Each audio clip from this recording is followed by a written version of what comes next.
Alors bon dimanche à tous. Je vais prêcher aujourd'hui sur un sujet que j'ai intitulé « Tout le conseil de Dieu quand la vie ne marche pas comme je veux ». Et vous comprendrez qu'étant en confinement et vivant la crise du coronavirus, eh bien c'était un message très d'actualité et très adapté. Et avant, j'aimerais commencer par un mot de prière. Eh bien Seigneur, ça ne prend pas longtemps dans notre vie pour reconnaître que la vie ne marche pas toujours comme on veut, et principalement dans les circonstances que nous vivons. Que ces paroles que nous lisons, que ces textes desquels nous nous inspirons pour comprendre qui tu es, comment tu travailles dans nos vies et quel est ton objectif, puissent nous encourager, nous faire grandir, nous permettre de passer au travers de cette crise, mais nous permettre de passer au travers de cette crise en bon état, grandi et édifié spirituellement, plutôt que découragé et déprimé. Nous te prions pour que tu guides mes paroles et que tu rendes nos cœurs réceptifs à cette parole aussi, aujourd'hui, pour qu'elle puisse nous encourager, nous édifier, nous faire approcher de toi toujours de plus en plus. Au nom de Jésus, nous te prions ces choses. Amen. Alors, mon texte que j'ai pris pour aujourd'hui, c'est un texte qu'on trouve dans l'épître de Jacques, c'est au chapitre 4 et les versets 13 et 15, les versets 13 à 15, pardon, et c'est un passage que j'ai lu souvent sans vraiment trop faire attention, dernièrement, lorsque je réfléchissais sur ce passage, je me suis rendu compte qu'en fait, on pouvait très bien prendre des leçons pour la situation dans laquelle on vit. Alors, dans Jacques chapitre 4, versets 13 à 15, et nous lisons ceci. Et j'ai supposé, d'après le contexte, que Paul est en train de parler, que l'apôtre Jacques est en train de parler à des gens de son Église qui semblent avoir des moyens financiers. Donc des personnes plutôt aisées, des personnes qui sont en affaires peut-être, ou des gens qui possèdent des commerces. Et voici ce que Jacques écrit à son Église.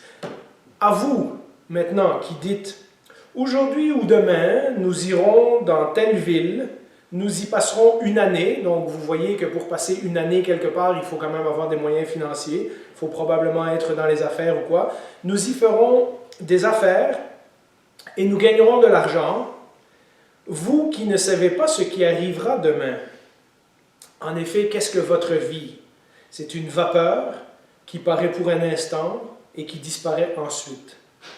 Vous devriez dire au contraire, si Dieu le veut, nous vivrons et nous ferons ceci ou cela. Et donc, je réfléchissais à ça et je me disais, le monde dans lequel on vit, le monde occidental, le monde qui est dominé par l'économie tel que nous le connaissons aujourd'hui, au 21e siècle, n'est pas très différent de celui de Jacques. Il y a encore des gens, et nous faisons partie de ces gens, qui aimons faire des plans. Les mots qui sont très d'actualité dans notre société aujourd'hui, des thèmes omniprésents, sont évidemment économie, mais également argent, objectif de carrière, préparer la retraite. Ce sont des thèmes qu'on entend, qu'on lit et qu'on voit régulièrement. Pourtant, comme nous l'avons soulevé il y a quelques semaines dans le message sur l'homme intérieur, Jésus nous a prévenus de faire attention, de ne pas mettre tous nos efforts dans des priorités qui sont fausses et de ne pas mélanger nos priorités, mettre nos priorités au mauvais endroit. Et donc, ici, Jacques s'adresse à des gens qui ont la possibilité d'aller faire des affaires et il leur dit un peu la même chose que Jésus leur disait, « Faites attention de ne pas mettre tous vos œufs dans le même panier. » Vous devriez plutôt dire, si Dieu le permet, nous ferons ceci, nous ferons cela, et ne pas penser que la vie marche toujours comme on veut. Cette réalité que Jacques exprime dans ces versets et ce questionnement qu'il soulève, votre vie est courte, vous ne contrôlez pas réellement ce qui va se passer demain, eh bien, vous l'avez peut-être vécu à divers moments dans votre vie. Mais souvent, on n'y fait pas attention, ou on suit le rythme du monde, où on se dit, ben, peut-être qu'il n'y a que moi qui est concerné par ça, et donc on fait comme si. On suit le reste du monde et on ne s'arrête pas d'y penser. Pourtant, si nous prenons quelques instants et que nous réfléchissons à notre vie, beaucoup d'entre nous ont vécu ces moments où nous avions fait des plans et où les plans n'ont pas fini comme nous voulions. Vous avez peut-être étudié dans un domaine pour vous retrouver à faire carrière dans un autre domaine. Ce n'est pas ça que vous aviez prévu, puis en cours de route, vos plans ont été changés, pas parce que vous vouliez changer, mais parce que les circonstances ou d'autres événements ont fait que vos plans ont été modifiés. Maintenant, vous faites autre chose. Vous aviez des plans pour une nouvelle maison, un nouveau commerce, et puis vos finances n'ont pas suivi.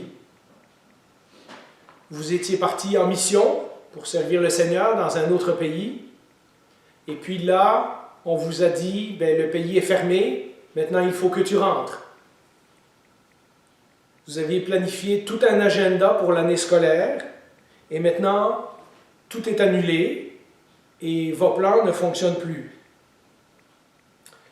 Vous aviez prévu de vieillir avec une certaine personne, et maintenant, cette personne n'est plus là. Et je vous laisse remplir les blancs dans votre propre vie. C'est juste que maintenant, avec la crise du coronavirus, et comme nous sommes tous confinés dans nos maisons, tout le monde ressent ce sentiment en même temps. La réalité, c'est que nous regardions à nos circonstances et nous pensions que nos plans et notre vie s'en allaient dans une certaine direction. Et maintenant, tout ça est arrêté. Et dans tout ça, même notre image de Dieu en a pris un coup, parce que quand ça allait bien, nous assumions automatiquement que Dieu est avec nous. Et maintenant que ça va mal, ou que ça va moins bien, nous nous posons des questions. Qu'est-ce que Dieu essaie de faire? Pourquoi la vie ne fonctionne pas comme on veut? Est-ce que Dieu nous a laissé tomber? Et ce sont des questions qu'on peut certainement se poser en voyant la catastrophe qui est en train d'atteindre notre pays et beaucoup de pays dans le monde. Est-ce que Dieu nous a laissé tomber? Pourquoi la vie ne fonctionne pas comme on l'avait prévu? Où est Dieu là-dedans?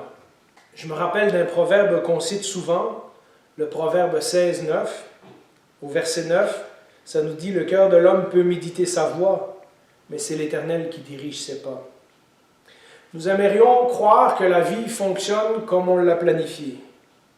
Je dois faire ceci à tel moment, ou je dois faire cela de telle façon. Notre société nous dit que nous devons être rapides, que nous devons être efficaces, que nous devons être productifs. Et pourtant, dès qu'on a quelques années de vie, peut-être quand on arrive à l'adolescence, on se rend compte que la vie ne fonctionne pas toujours comme on l'a planifié. Puis pour beaucoup d'entre nous, si on regarde à notre vie en arrière, on se rendra compte que beaucoup de choses ne sont pas arrivées comme nous avions prévu. Et puis dans la vie chrétienne, ce n'est pas différent. Quelques années de vie chrétienne, et on se rend compte tout à coup que certaines choses que nous avions présupposées, certaines choses que nous avions pris pour vraies, certaines choses dont nous étions certaines ne fonctionnent pas selon nos plans. Et nous pensons alors automatiquement que si les choses vont mal, c'est que Dieu nous a laissé tomber. Ou pire encore, que probablement nous ne sommes pas des bons chrétiens. Ou peut-être même nous ne sommes pas vraiment sauvés. Nous ne sommes pas vraiment des enfants de Dieu. Pourtant, en feuilletant les pages de la Bible, nous trouvons de nombreuses histoires qui nous montrent que Dieu a des plans, et Dieu a des plans bien précis, mais que Dieu également fonctionne d'une façon qui est la sienne et non pas la nôtre. Je vous donne le premier exemple d'un personnage dont on a parlé souvent. Pensez à Daniel. Daniel, lorsqu'il est jeune, vit en Israël. C'est le pays où il y a le temple, c'est le pays où il y a les rois choisis selon Dieu, c'est le pays où il y a eu les 10 commandements, c'est le pays promis, c'est le pays où il y a Jérusalem. Et tout à coup, quand Daniel est jeune, les Babyloniens arrivent et détruisent le pays et l'emmènent en captivité. Alors ça, c'est moins bien. Mais là, pendant qu'ils sont en captivité, Daniel et ses amis sont pris dans la cour du roi. Alors là, on a l'impression que les choses vont bien de nouveau. Mais pendant qu'ils sont dans la cour du roi et qu'ils sont élevés dans la sagesse des Babyloniens, ils doivent résister à toutes sortes de compromis. Donc là, ça va de nouveau moins bien, on pourrait dire. Mais Daniel et ses amis obtiennent des postes de responsabilité. Alors finalement, c'est bien. Mais au chapitre 2 ou 3, il manque de mourir parce que Nebuchadnezzar a eu un rêve que personne ne peut interpréter et il veut tuer tous ces mages et tous les officiels du royaume. Alors c'est moins bien. Mais là, Daniel finit par interpréter le rêve et lui et ses amis sont promus. Alors c'est de nouveau bien. Mais ensuite, Nebuchadnezzar a l'idée farfelue de faire une statue où tout le monde doit se prosterner et les amis de Daniel refusent de se prosterner. Et donc, ils sont jetés dans la fournaise ardente. Alors là, de nouveau, c'est moins bien. Mais là, ils sont délivrés. Alors, de nouveau, c'est bien. Et puis, Daniel devient important dans le royaume. Alors, ça c'est bien. On se dit finalement, sa vie tourne bien. Mais n'arrive-t-il pas que d'autres gens ont des idées pour se débarrasser de Daniel et qu'il finit jeté dans la fosse aux lions? Alors, de nouveau, c'est moins bien. Mais là, il est délivré. Et le roi reconnaît que Daniel, son Dieu, est le véritable Dieu. Et donc, de nouveau, c'est bien. Et comme ça, vous voyez, dans la vie de Daniel, il y a des hauts et des bas. Il y a des moments où on pense que tout va aller bien, puis des moments où on pense que tout va aller mal et ça n'arrête pas. Et quand nous arrivons au chapitre 9, Daniel lit le rouleau du prophète Jérémie et il comprend que l'exil qui avait commencé 70 ans plus tôt va bientôt terminer. Alors on se dit, c'est bien. Mais Dieu ne lui permet pas de revenir à Jérusalem. Et donc vous voyez comment la vie de Daniel est remplie de plans qui semblent fonctionner selon ce qu'il avait prévu et d'autres plans qui ne semblent pas fonctionner. Et pourtant, quand nous arrivons tout à la fin, dans Daniel chapitre 12 au verset 13, voici le message qu'il reçoit de la part de Dieu. Il dit, quant à toi, marche vers ta fin. C'est-à-dire, tu vas bientôt mourir, mais continue à marcher comme tu le faisais. Tu te reposeras et tu seras debout pour recevoir ton héritage à la fin des jours. C'est une autre façon que Dieu est en train de lui dire ce que Jésus a dit dans le Nouveau Testament dans une parabole. Bon et fidèle serviteur, partage la joie de ton maître. Alors vous me direz, Jean-Philippe, Daniel, bon, c'est peut-être une exception. Eh bien non, je vous parle d'un autre personnage qu'on a vu souvent à l'Église, Élie. Vous vous rappelez, Élie, qui vient de la part de Dieu et qui dit, il n'y aura pas de pluie pendant 3 ans et demi. Et sa prophétie s'accomplit, alors c'est bien. Oui, mais là, il doit s'enfuir et vivre tout seul près d'un torrent. Alors là, c'est moins bien. Oui, mais pendant qu'il est au torrent, les corbeaux viennent le nourrir. Alors c'est bien. Ah, mais après un moment, le torrent est à sec et il doit partir. Alors ça, c'est moins bien. Mais là, il s'en va à Sarepta. Et il y a une veuve, et vous connaissez l'histoire de la farine et de l'huile qui n'en finissent pas dans le pot. Alors on se dit de nouveau, ah mais c'est bien, l'histoire finit bien. Mais pendant qu'il est là, le fils de la veuve décède et elle est fâchée contre lui. Alors c'est moins bien. Et là, Élie ressuscite le garçon. Alors ça c'est de nouveau bien. Et puis Élie s'en va confronter les prophètes de Baal.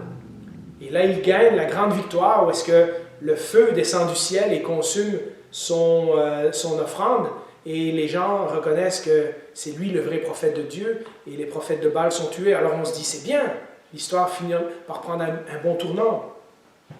Mais là, tout de suite après, la reine Jézabel jure de le tuer. Alors c'est moins bien. Et là, Élie s'enfuit au désert. Et là, il veut mourir, mais Dieu lui parle. Alors de nouveau, on se dit, c'est bien, c'est pas bien, sa vie a des hauts et des bas, sa vie spirituelle a des hauts et des bas. Et vous savez, lorsque Dieu lui parle dans la montagne, on en avait parlé il y a quelque temps, et qu'il lui révèle son plan, il lui dit, j'ai encore des projets pour toi, il le renvoie en mission. Mais les 17 dernières années de la vie d'Élie sont passées dans l'obscurité. Ce qu'il a fait, c'est former son remplaçant, Élisée. Et pourtant, alors qu'Élie pourrait regarder à sa vie et dire, à chaque fois que je planifie quelque chose et à chaque fois que les choses ont l'air de tourner bien, ça va mal de nouveau. Bien, le Seigneur l'encourage avec ce verset dans 1 Roi 19, verset 18. « Je vais laisser en Israël 7000 hommes. Ce sont tous ceux qui n'ont pas plié les genoux devant Baal et dont la bouche ne l'a pas embrassé. » Et donc, c'est un encouragement pour Élie qui se sentait seul, et Dieu lui révèle que « Regarde, ce que tu vois, c'est une chose, mais ce que moi j'ai préparé, c'est autre chose. » il y a encore 7000 personnes dans le pays qui n'ont pas plié les genoux devant les faux dieux. Et puis nous savons comment finit la vie d'Élie d'une façon incroyable. Il est enlevé au ciel dans un chariot de feu. Alors vous me direz, oui Jean-Philippe, ça c'est des histoires de l'Ancien Testament. En as-tu dans le Nouveau Testament? Eh bien oui, une récemment que je lisais de l'apôtre Paul. Si vous lisez Philippiens, et il y a un certain nombre de lettres qu'on appelle les lettres de la captivité, Philippiens, Éphésiens, Colossiens et Philémon, où Paul écrit de toute évidence il est en prison, eh bien, si on compare avec le livre des Actes, Paul avait déjà fait des plans pour aller évangéliser le reste du monde. Il était parti de Jérusalem et puis il s'en allait partout en Asie mineure et puis ensuite en Grèce. Et là, il avait des plans pour aller en Espagne et puis des plans pour aller à Rome. Mais il se retrouve en prison. Et on aurait pu penser alors que pour quelqu'un d'organisé, quelqu'un d'actif comme l'apôtre Paul, c'est un échec. Dans le fond, un évangéliste itinérant qui a créé des églises partout dans le monde, et tout à coup il est enfermé en prison entre quatre murs. Il doit se dire, ben, le plan que Dieu avait pour moi, ça ne marche pas très bien, puisque je ne peux plus faire ce que je pensais que je devais faire. Et pourtant, dans Philippiens 1, au verset 12, Paul est capable de voir comment ce changement de plan est en fait le plan du Seigneur. Paul avait un plan, et le Seigneur avait un autre plan. Et il a guidé les circonstances de Paul pour l'amener là. Écoutez ce que Paul dit dans le premier chapitre de Philippiens, des versets 12 au verset 14. Je désire, donc il écrit à l'église de Philippe et il dit « Je désire que vous le sachiez, frères et sœurs, ce qui m'est arrivé a plutôt contribué au progrès de l'Évangile. En effet, dans tout le prétoire et partout ailleurs, personne n'ignore que c'est pour Christ que je suis en prison. » Donc il est dans une prison impériale. On pense que c'est peut-être Éphèse ou Rome. Et il est en train de dire, les gardes là qui m'entourent, ils savent tous pourquoi je suis ici. Parce que même en prison, Paul est en train de témoigner à ses gardiens. Et ce qu'il dit au verset 14, la plupart des frères et sœurs, encouragés dans le Seigneur par mes chaînes, ont plus d'assurance pour annoncer sans crainte la parole. Vous voyez, Paul avait un plan. Dieu a changé son plan. Mais Paul est capable de voir que le plan que Dieu fait dans sa vie présentement est aussi bon, sinon pas meilleur, que le plan que Paul avait à l'origine. Alors, toutes ces histoires, et on pourrait penser à Joseph, et on pourrait penser à d'autres, toutes ces histoires nous amènent lentement vers la conclusion de ce message. Mais avant, une question de réflexion. Si on revient au verset de Proverbe 16, l'homme fait des plans, mais c'est Dieu qui dirige. Ou au verset qu'on a lu au début, de Jacques.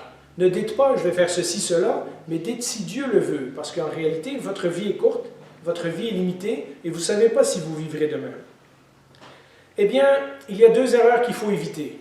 La première chose, il ne faut pas dire « Ah, ben ces versets-là, ça veut dire qu'on peut faire tout ce qu'on veut. De toute façon, Dieu finit par tout arranger. » Ce n'est pas ça que ça veut dire. Et la deuxième chose que ça ne veut pas dire, la deuxième erreur qu'il ne faut pas faire, c'est du fatalisme, du genre, ben de toute façon, quoi que je fasse, c'est quand même Dieu qui va décider, donc ça ne sert à rien que je me décide, ça ne sert à rien que je me débrouille, je vais laisser aller les choses et Dieu va s'arranger. Ce que ces versets et ces histoires que je vous ai racontées nous indiquent, c'est que malgré les plans que nous faisons, et ces plans ne sont pas toujours mauvais, Daniel avait des bons projets, Élie avait des bons projets, Paul avait des bons projets.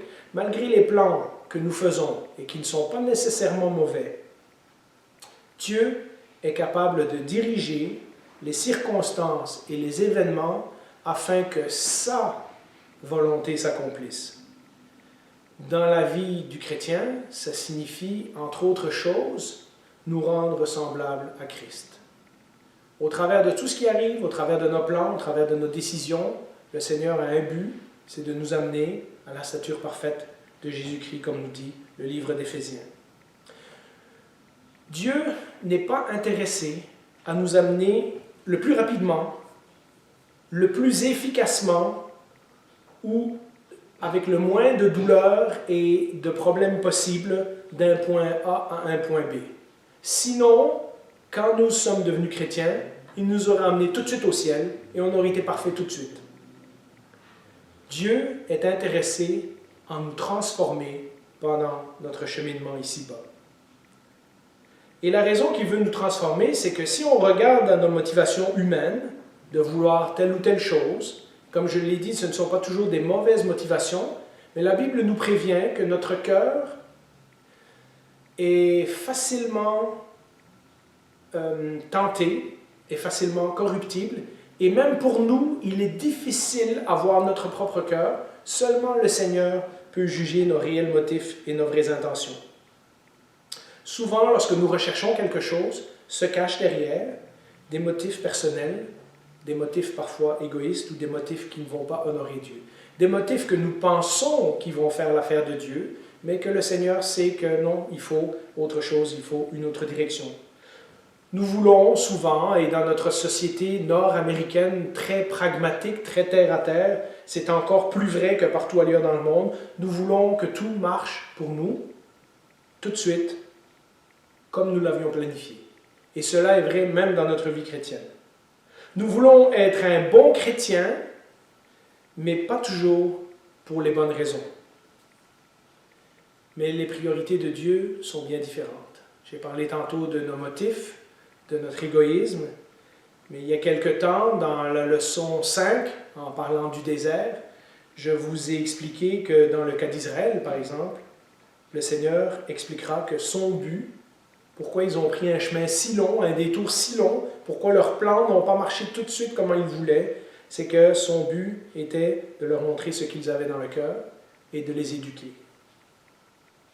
Oui, nous sommes responsables de nos décisions. Comme je l'ai dit tantôt, ce n'est pas du fatalisme. On ne reste pas assis en attendant que la volonté de Dieu se fasse tout seul. Mais nous devons prendre ces décisions avec la meilleure sagesse possible. Et en tant que chrétiens, cela signifie que nous devons absolument nous inspirer de la façon dont Dieu fonctionne dans la Bible.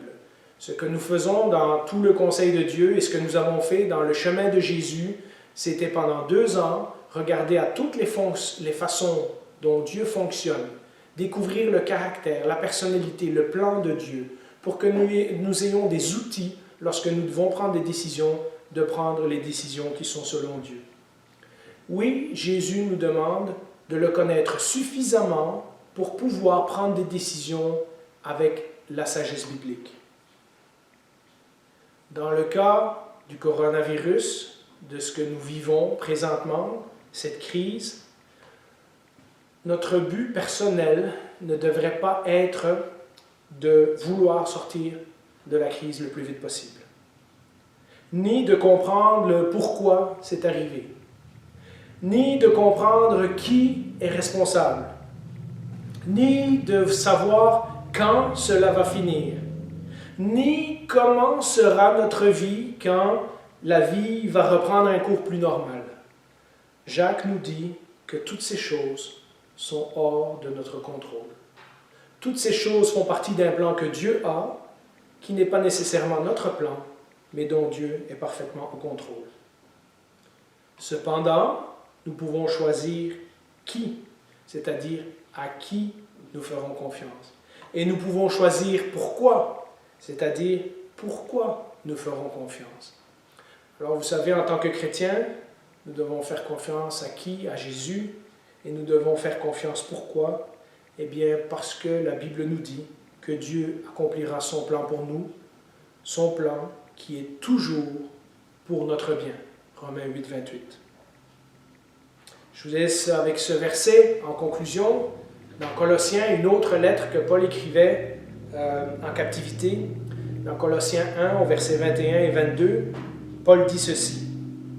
« Et vous qui étiez autrefois étrangers et ennemis de Dieu par vos pensées et par vos mauvaises œuvres, il vous a maintenant réconciliés par la mort de son Fils dans son corps de chair.